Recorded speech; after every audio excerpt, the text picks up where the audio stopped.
This lab draws the flight path in RViz2's viewer. The node converts PX4's coordinates, publishes the drone's pose, and builds a trail behind it, sent on a timer so the growing path doesn't drop. SITL starts, but no gazebo window appears. That usually means an earlier process is still running and holding things open, killing anything left over from PX4 or Gazebo clears it.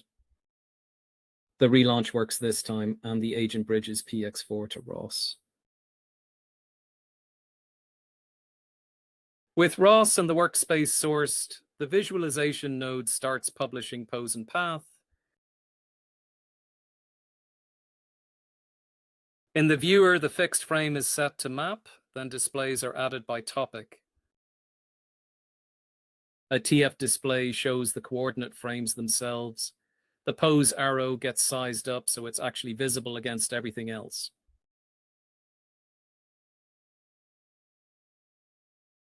The path display gets its own adjustments, and the line width only becomes available after switching the line style to billboards.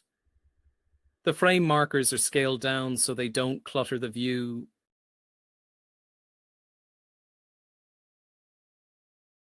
Saving the layout means it comes back configured next time.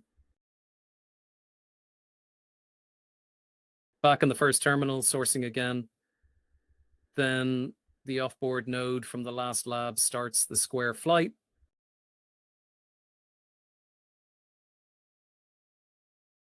The trail builds live as the drone flies, tracing out the square corner by corner. Gazebo shows the same flight from the outside, the two views side by side.